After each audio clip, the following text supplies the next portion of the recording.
Do you struggle with anger? Stay tuned. I'll give you 5 things that you can do to help manage your anger and be emotionally healthy.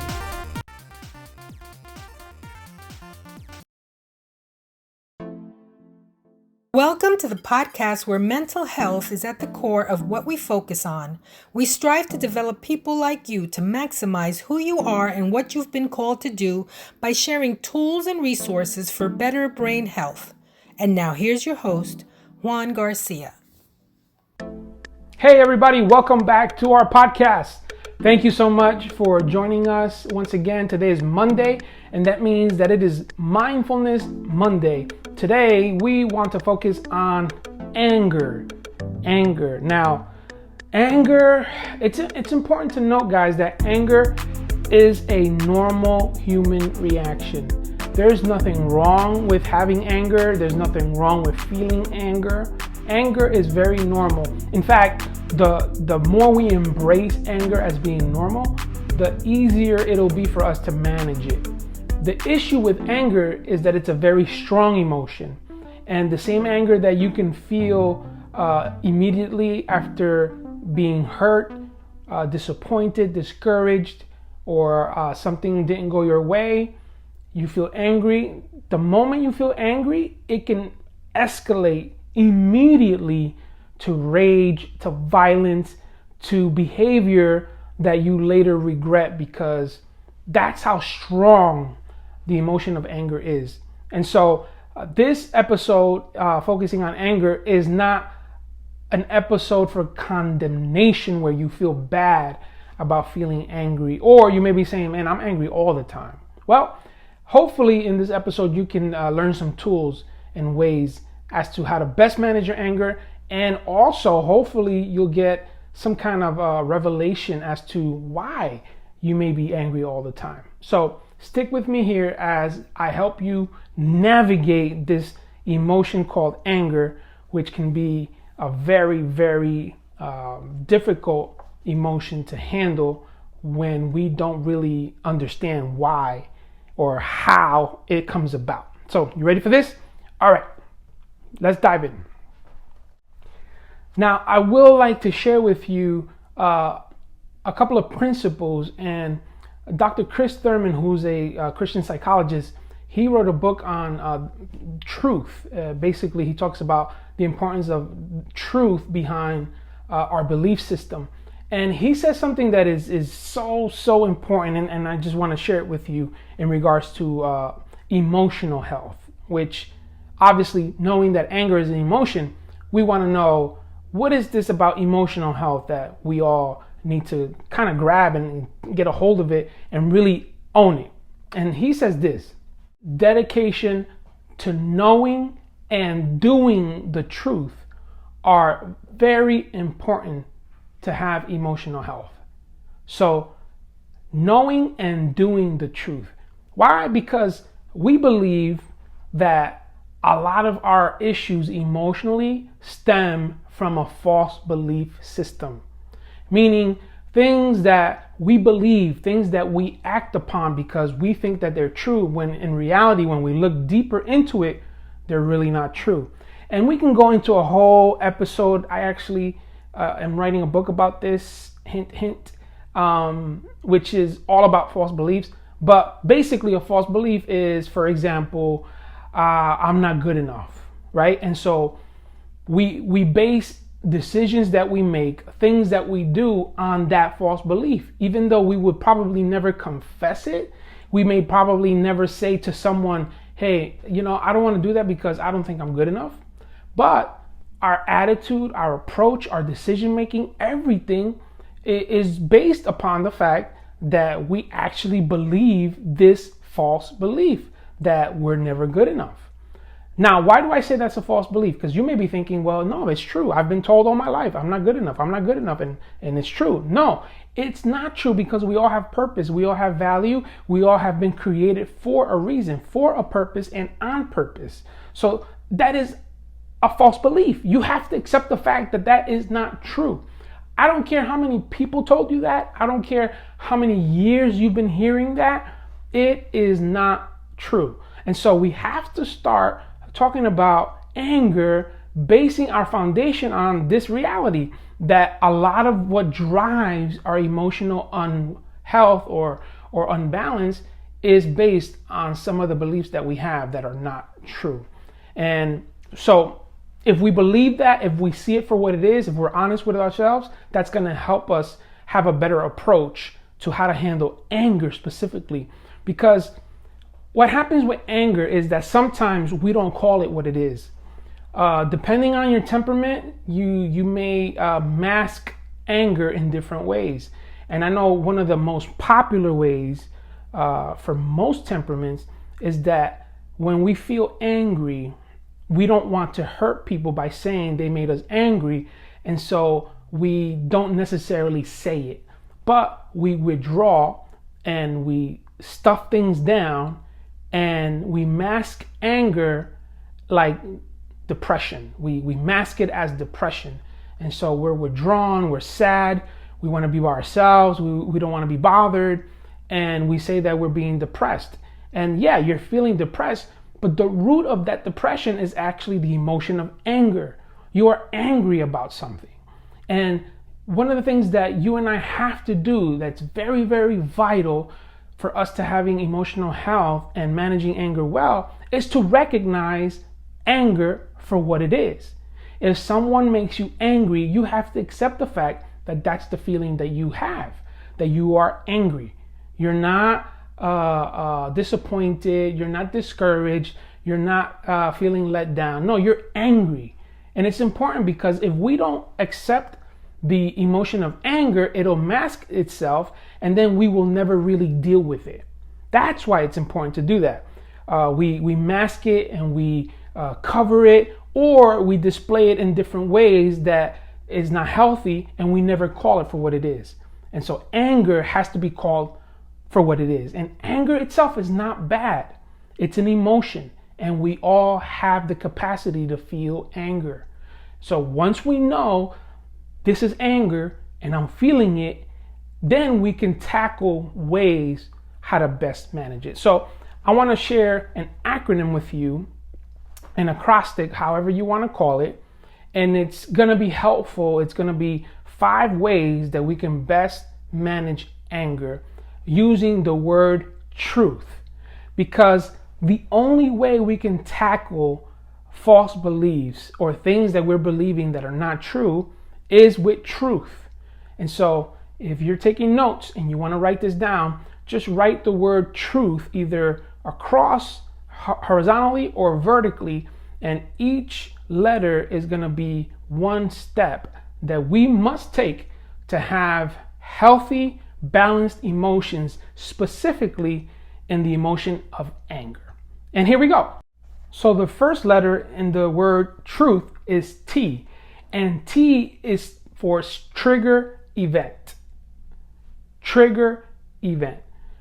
When you're feeling angry, try to focus on what is it that triggered that anger? What is it that brought about that feeling that you have of wanting to blank, whatever that is? Okay, for example, you left your keys locked in the car and you say something like, how stupid of me. I can't believe I did something so stupid. I should know better, right? So that event can trigger the anger to start to come up, because anger is an emotion that you feel physically in your body. Your blood pressure rises, your ears get hot, they get red, your mouth starts to quiver, or your jaw starts to quiver, and your eyes start to twitch. However it is, some people their fist begins to clench almost like all by themselves. They start clenching their fist, grinding their teeth. So there's always a physical reaction when it comes to feeling anger. And that's why it's important to manage it, because if you don't, it's going to hurt you, or you're going to hurt someone.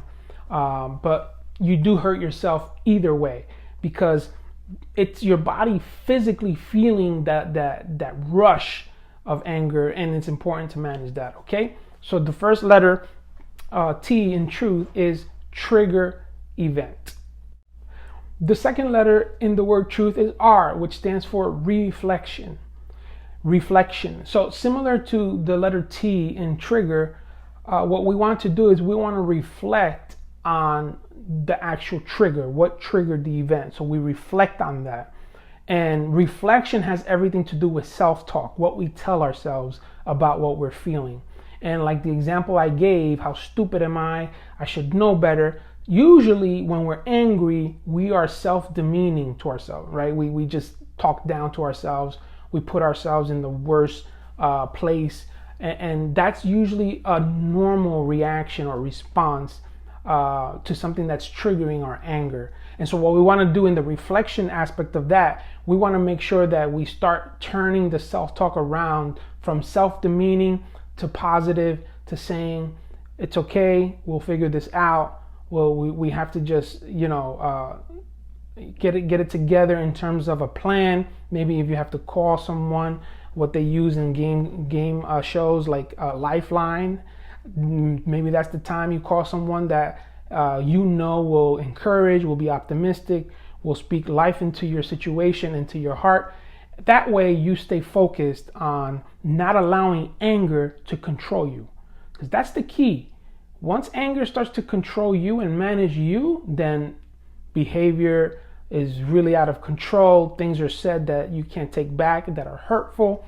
It's a downhill spiral. So you want to make sure that you reflect and you look at it for what it is, and you put yourself in the best position mentally so that you can deal with the situation in a healthy way. Okay? So the next letter is the letter U. And the U stands for unhealthy responses. So we have a trigger, we have a reflection part of what triggered the anger to come out, and then we notice the unhealthy responses.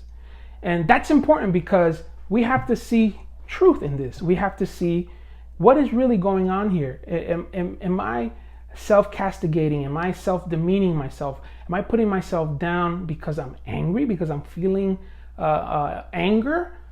That does not justify me putting myself down. So let me look at the unhealthy responses that I'm having to this feeling, and let me call it what it is. Let me call it out. This is unhealthy. Whether it's self-talk, whether it's lashing out at someone, your spouse, your children, your coworker, your boss, whoever it is, your cat, your dog, they don't deserve that either, okay? So let's make sure that we look at the trigger, we reflect, and then we also notice the unhealthy responses so that we can be aware, which brings us to the next letter in the word truth, which is the T, and that stands for truth.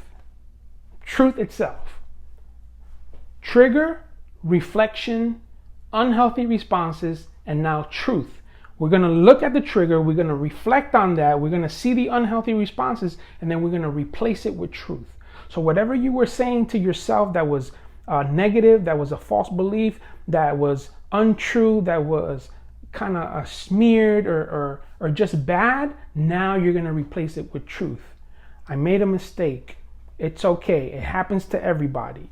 In terms of the example we use of leaving the keys in the car. All of these things that you, in a natural and healthy way, fill yourself up with, like a podcast, like a good book, like the Bible, like time in prayer and meditation in his word. All of these things are great exercises to fill yourself with positive things and encouraging things, so that when you do feel angry and you are tempted to think on all of these unhealthy responses, the truth will start to overcome all of that unhealthy and self-defeat talk, so that you can have a healthy response, which is the last letter in the word truth. H is for healthy response. So when you're feeling angry, you're feeling the overwhelming sensation physiologically of the emotion of anger, you think about the trigger. What was it that triggered it? You reflect. Okay, I'm feeling what I'm feeling. You're going to look for unhealthy responses. Am I saying negative things? Am I behaving in a negative way that is not lined up with my core values? Then you're going to replace it with truth. I am someone worth, living for. I am someone worth loving. I am someone of worth. And then you're going to have healthy responses, and you're going to shake yourself off and say, it's going to be okay. I'll just call someone. I'll just, get a ride. I'll call a service, car service, whatever you need to do. Always look at anger dead in the face. Call it for what it is. It's anger. You can get angry, but then keep truth in mind, so that false beliefs and all of these untruths that want to rise up and kind of take center stage so that you can self-sabotage and do all of these things that you're going to regret will not stand a chance, because truth will stand up and say, you're going to respond in a healthy way, and you're going to have control of your emotions. Listen, when you see anger for what it is, and you have to have a dialogue with someone that made you angry or did something that made you angry, you're going to be able to have a good dialogue with that person, because you're going to have control and you're going to be able to manage the anger. You're going to say, hey, I just want to talk to you because this happened and I'm angry. I feel angry, and I want to talk to you about it. And your dialogue is going to be positive. It's going to be healthy. I mean, it may not be something the person wants to hear, and that's okay. That's okay. That's called conflict resolution. And we can agree to disagree and resolve conflict. And sometimes, there are people that in their temperament, they don't like conflict. They want peace all the time. And you know what? That's not reality.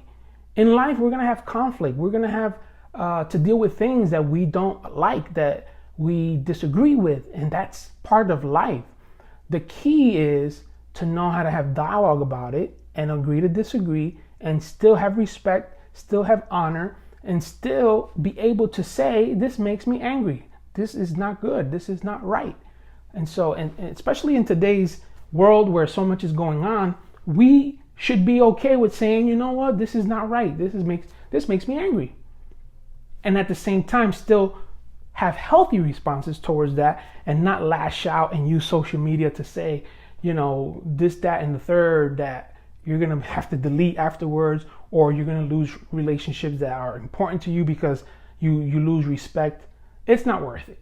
So anger comes, recognize it, have truth to combat it with, and then have the healthy responses that you need to have mindfulness of it and a healthy brain as a consequence. So I hope that's helpful.